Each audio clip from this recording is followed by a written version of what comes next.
Good morning. How's it going out there, folks? Welcome back here to a Thursday morning, 10:14 a.m. That's California time here, May 8th, 2025.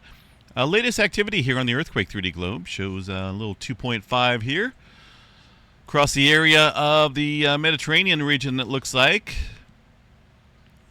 Let's go ahead and check out California here first, where we got a little bit of swarming going on here this morning on the Hayward fault. Of all faults, that's not a good one to see an earthquake swarm on, right? It goes through the East Bay area, eastern San Francisco Bay region, one of the most dangerous faults in the world due to proximity in location here to the highly populated region of the Bay Area. Got about 7 earthquakes here, including a 2.9 earlier this morning around 8 o'clock or so. Since then, a number of smaller quakes in the 1 and 2 range. Got to watch this pretty closely here, folks. It's been quite a while since we've had a big earthquake on the Hayward fault. In fact, the Hayward fault here, last big earthquake was back in 1868, magnitude 7.0. Now, regular intervals here on the Hayward fault have been around 140 years. There's a little note here that since 2018, that was 150 years. So now we're looking at 157 years since the last major rupture. And the slip rate out here, if you think about the slip rate runs about 9 mm per year. If you do all the math, which I already did, comes out to about 55.6 inches there. So just over about 4.5 feet of built-up strain along the Hayward fault. So obviously this could, run into some higher levels. It could be a couple more years before we see earthquake activity, or it could happen today. The thing is, we got to be prepared. A lot of time has passed since the big earthquake out here, and there's actually some scientific study going on here that the Hayward fault may actually be connected to the Rogers Creek fault up here that runs a little bit further north here. These may be connected somewhat underneath the East Bay. If that is the case, then that raises the potential magnitude up even higher, up to about a 7.5, 7.6 or so, because of course the magnitude is dependent strictly on the length of the fault. So that would make it a much longer fault system here, and a much higher magnitude probability as far as earthquake potential goes. So watching that this morning, the San Francisco Bay Area has been quiet in the last couple weeks or so, with only one day here, about 2 to 3 days ago, we've seen an increase in smaller magnitude quakes across many different fault systems here in the East Bay. And then that went absolutely quiet again, and here we are today with the Hayward fault showing some activity. So watch that closely here, folks. The population density is quite high for sure. It's even on the map here, it shows some crazy numbers. That includes areas. Let's see what we got here for towns: Fremont, Hayward, Oakland, Berkeley, Richmond. Big time areas out here. Lots of concrete jungles, so to speak. So watch that. Again, it could happen at any given time here, folks. It's not like we had a Hayward fault earthquake yesterday where we have, another 150 years to wait before a big one. No, a lot of time has passed. A lot of time has passed since that big one there. 1868. That's a considerable amount of time. Further down south here, across Southern California, quite a bit of microquake activity, I should say. No aftershock activity yet from any big earthquakes, just a bunch of smaller microquakes. We got a couple earthquakes above 2.5. One's going to be up here on the Hayward fault, as I chatted about, and also one down south on the Elsinore fault. Ooh, it looks like the northern end's starting to move here with the 2.6 earlier this morning. That, obviously not good news, because when was it, earlier this month, or not this month, but the month back? Let's see if it's on here. See if it's on the last 30 days. This little cluster of earthquakes there on the southern end of the Elsinore fault. That stirred up a pretty good swarm of earthquake activity. And that was a 5.2, followed up by a 4-pointer about an hour later. and hundreds of aftershock sequences there. Now, the Elsinore fault is one of those fault systems here that really hasn't had a decent rupture in a long time either, right? And now we got some northern movement showing up here with today's 2.6, a couple other smaller quakes in here as well. This one leads up into Los Angeles, the greater Los Angeles area, and that's capable of producing a mid-7 as well. A lot of time has passed since we've seen a big earthquake on this system. In fact, historically, there's really not a whole lot of record on it. We did a little study on this quite a few videos back, but this is another region that is it's got a slower slip rate compared to the San Jacinto fault zone or the plate boundary itself, but bigger earthquakes are possible on it. It just takes a little bit longer, and it's been a long time. Definitely not in recent history since we've seen any big earthquake activity there on the Elsinore fault. So watching that, because we do have a little bit of movement this morning on the northern end with that 2.6. Southern California, as I noted last night, and the West Coast in general out here has been seeing a lot of earthquake activity ramping up in the last couple days. San Jacinto fault zone, pretty quiet, but that's got, many different fractures. It's a fairly lengthy fault that runs similar here to the San Andreas fault. Always seen earthquake activity out here. It really never goes quiet for long. Bunch of 2s and some 1s on that fault system. The San Andreas fault here, a couple earthquakes off of it. One on it looks like directly on it from last night. Little 1-pointer. So just keep an eye on the Southern California area and the West Coast in general. Let's see what we got for Northern California up here. These are from... It looks like we had one more this morning, a 2.7, just off the plate boundary here. 7 miles deep, somewhat active out here recently across the southern end, and I feel that's due to the amount of tremor activity that's been stirring up underneath Northern California. I'll show you guys. This is from yesterday here, 17 epicenters of tremor. Extreme Northern California. This is actually happening at the southern end of the Cascadia, underneath this area, about 35-45 kilometers deep. So the slow slip events are a sign there that the plates, this plate here, the Juan de Fuca plate as a whole, is starting to move and be pushed further underneath the area of the North American plate. When that happens, well, we tighten up the spring of the Cascadia, so to speak, building up the momentum here to produce another mega quake. And the last full rupture, of course, was back in 1700. There's partial ruptures that take place here on occasion, and often at times on regular intervals in between larger events here. The full rupture, of course, 9.0. Partial ruptures here, Northern California, Southern Oregon, resulting in a 8.4, maybe 8.5 or so. And this is where I'm starting to think that we may see some activity compared to a full rupture. I don't know if we have enough steam built up here for a full rupture, but partial rupture, definitely, I believe the signs are starting to show. Tremor activity resulting in almost immediate earthquake activity upstream. And it's another event here that, we're living in the future.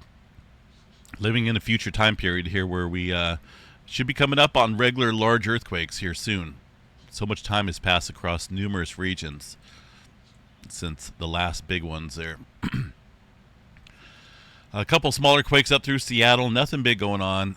Let's see. There was this earthquake last night from the, it's way off in the Pacific, 4.1. Kind of an odd quake. Don't really see a lot of earthquake activity out there. Looking at the historical model view, really nothing above 4.5. These are 4.5 and above as far as the legend goes, but little odd. I still think that's a sign here of some major increasing pressure out there. Yellowstone National Park, nothing showing up here on the map. Of course, they've been having a little bit of swarming out there. I'm just kind of curious to see if they added more quakes, which they didn't. They left that unfinished. And I'll show you guys why. The Yellowstone Overview, the thumbnails here, is basically a layout of layout of the seismograph stations here. Today, let me just go back to yesterday here, previous day. Here's that earthquake swarm I was talking about. been chatting about and talking about right now. There's a lot more than 38 earthquakes in here, guaranteed. Probably a good couple hundred in that little spitter spatter event that stirred up there at Yellowstone yesterday, early in the morning. That was about 2:30 till about 9:30 or so. So we had a few hours of intense earthquake swarming. These are all very small microquakes, but the importance of it is the amount, and there was a lot in a short time period.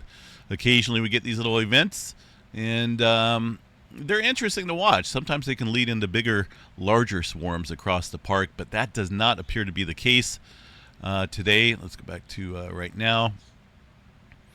Just not a whole lot showing up out here. Early this morning, well, this is from the afternoon here, it looks like, yesterday afternoon. Not a whole lot of earthquake activity. This is wind events throughout the day or throughout the evening and early morning period today. Just a couple smaller earthquakes listed on the map. So the swarming has stopped for now, but kind of keeping an eye on that. I don't believe that is magma related. There's nothing on the rise out here in terms of inflation. If anything, it's got to do with the increasing pressure and momentum out here across this area of the states. And I'm sure it extends up into Canada as well. But this whole area right now, the plate boundary, the subduction zone, building up a lot of inland earthquake activity. And it's highly noticeable here all across this mountainous area of Utah up into Wyoming, Montana, and outside of Yellowstone, there's a lot of fault systems up here, strictly stress related due to plate tectonics. Nothing to do with the Yellowstone supervolcano. That right now is pretty quiet. That earthquake activity that struck there yesterday is outside the Yellowstone caldera. Had that been inside with inflation going on, then we'd be talking about some type of magma upwelling, but that's not the case here. That's well outside the caldera. Nothing in terms of the inflation. If anything, inflation across the Yellowstone caldera is going down. Going down, down, down. We'll check out this one right here. That's an instrument adjustment there, an antenna adjustment. But as you can see, the trend out here across that center portion of the caldera is going down. We can check out, which one did we just check out? That one's offline. Just trying to pick one that may be within the center portion of the caldera. There we go. This model is interesting because I remember back in 2008, 2009, we had a decent amount of earthquake swarming going on. I'm sure, for the folks that follow Yellowstone earthquake activity, they'll remember that. I think it was 2008 into, or 2007 into 2008, or 2008 into 2009. One of the years, right? Inflation was going up. We had an intense earthquake swarm in December and January with lots and lots of 3s and 4 magnitude earthquakes, something that we haven't seen in a long time. And well, everyone thought it was going to blow. There was actually a couple folks here on YouTube here that was ordering people to get out of the Yellowstone area. I think that person got arrested. I'm not for sure, but yeah, that is called fear-mongering. Obviously, there was some inflation going on, which was interesting, but that was somewhat minor. It's a supervolcano. It would be much higher than that. But there was inflation, earthquake activity, and then it went down. Quietness resumed until about 2014-15 when we had another decent earthquake swarm there. With I think it lasted for about 3 months, along with some inflation. But if you look since then, we are going down. So that's why Yellowstone has been somewhat quiet here over the last few years. And really no major earthquake swarming going on. Just these periodic spitter-spatter events. And there's really no signs of inflation going on out there across Yellowstone for now. But it is interesting to watch. But just because we got a little inflation here does not mean it's going to blow. We would see earthquakes in the 5-6 range continuously and huge, sharp rising uptick in terms of the inflation. But that's not the case. I try not to spend too much time talking about the Yellowstone area because it gets repetitive. I don't want to say the same old information out here, but still I even see, a lot of stuff going on today that Yellowstone is near eruption status, and that is just not the case. You got to be careful what you believe out or what you watch out here. A lot of it's not believable. Got to go to the facts. All right, oil fields still getting hit out there. Nothing new. New Madrid seismic zone, quiet for now. Let's take a look here at the world view, see what we got here in the last 24 hours as far as largest magnitude goes. That goes to a 5.4 earthquake around the Peru area, 34 miles deep here for that 5-pointer. Northern end of the Peru-Chile Trench. Aside from that, looks like a little bit of further movement down south in the South Sandwich Trench. Some further aftershock sequences here from yesterday and today from that 7-pointer that struck out here over a week ago now. Let's take a look here at the earthquake 3D globe, see if we got anything interesting going on. There's that 2.1. That's an older quake there from this morning. That's one on the Hayward fault. Definitely got to watch that. A lot of time has passed there. 4.6 right now around the Solomon Islands area. Starting to fill in quite nicely across this region with a bunch of 4s. Looks like a 2.5 in a little cluster around the Indonesia area. The Japan region here is still somewhat quiet in the last 24 hours, but probably not going to be that way for much longer. Indian Ocean out there getting a few earthquakes there on the map. Eastern Afghanistan as well. Well, let's see where that's at. That's not Eastern Afghanistan. That's going to be back over here in Iran. Couple 4s. Pretty shallow earthquake activity. Eastern Afghanistan over here getting some earthquakes in the mountainous regions. Mediterranean, the rest of the globe here looks pretty quiet aside from some smaller microquake movement. Guess we'll kind of keep an eye on things here today and see how it plays out. But keep an eye on the Bay Area. It's swarming a little bit there on the Hayward fault. That's not fearmonger. That's just a dangerous fault system that's been quiet as far as large-scale earthquake activity for a long time.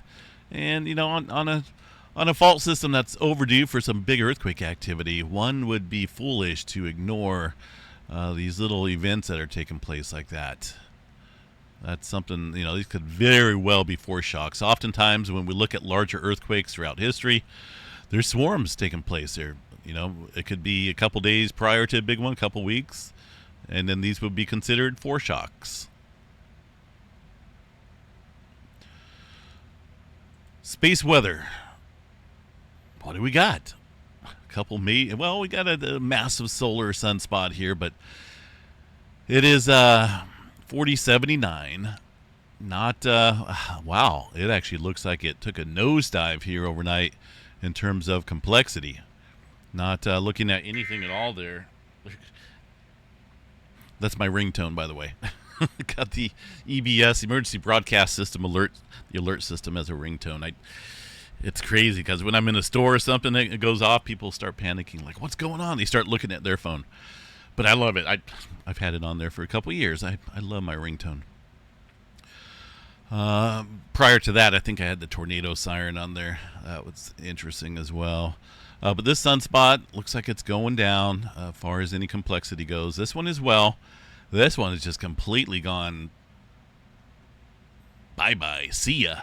It's the complexity areas are completely squashed. So, wow. You know, let's see what we got, because there's a little bit of flaring going on here. It looks like some C-flare activity, and we're actually crackling and sizzling a little bit. So I'm wondering where that exactly is coming from here. Let's see. Wow. I guess if I had to pick one here, I don't know. I mean, normally when the C-flare activity is kicking up like that, the moderate C-flare, they show up in an imagery here of the sun. Is this current? Yes, it is. Maybe it's this region back over here. I don't know. I'm just not seeing it from any of these Earth-facing sunspots here. So it's a little odd. Put it on mute.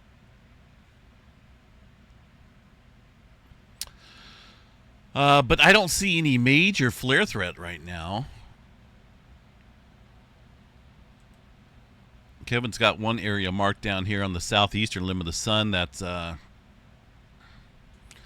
guess, maybe a newer sunspot. I'm wondering if that's where that C-flare activity is coming from. A little bit of complexity within that sunspot core. So unnamed, but we'll watch that, see if anything pops up throughout the day today.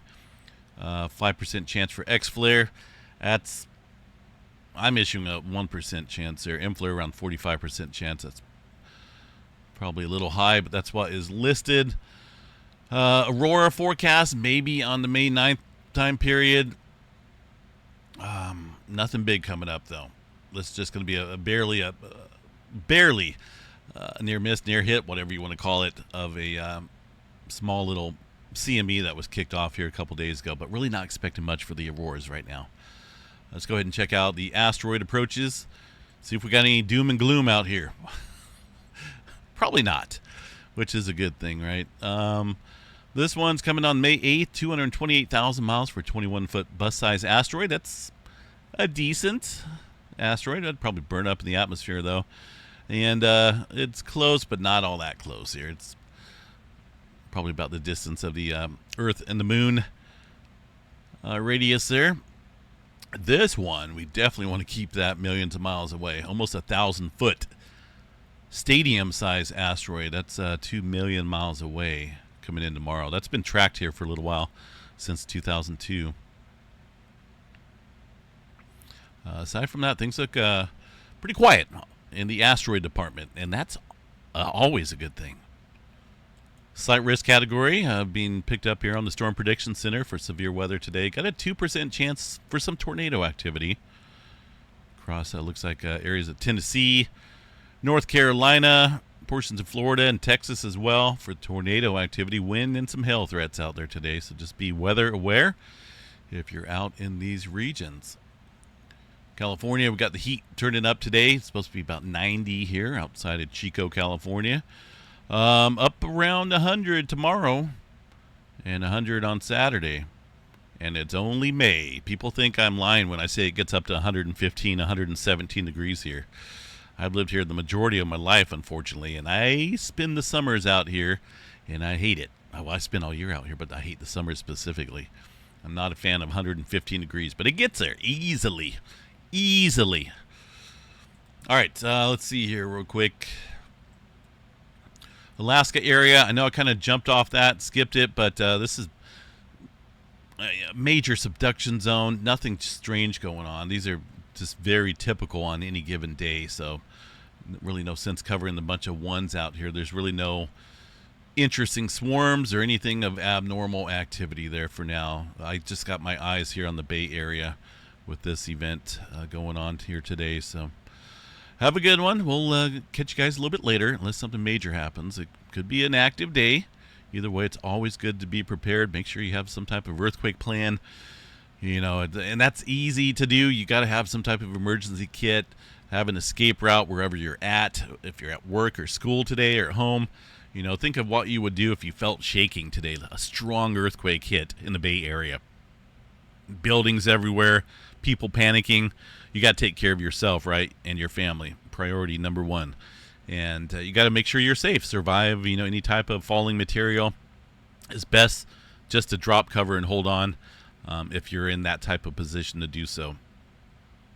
And, you know, what to do afterwards. You got to make sure yourself not hurt, not injured. Expect more aftershocks and shaking going on because almost immediately following a large earthquake, there's always large aftershocks, and some of them can be just as damaging. So best thing to do is get outside of that building or office or home the home that you're in after the big quake, and see if you can find safety. Listen to law enforcement, listen to your local news on what to do next, but got to have some type of plan because these big earthquakes here, you know, we've been living in some very complacent times, I think. Not a lot happening, right? Oh, I've been hearing about the big earthquake for decades. But it's been you know, coming up on 157 years since the Hayward Fault earthquake, the southern branch of the San Andreas Fault over 300 years. 1906 for the northern section of the San Andreas Fault, but it's the central segment leading into the southern segment that I'm concerned about. It's been a long time since we've seen activity up north here as well along this segment. So complacency is not good in anything in life. Always got to make sure you're prepared, folks. So have a good one. We'll see you guys out here a little bit later on. Enjoy your Thursday.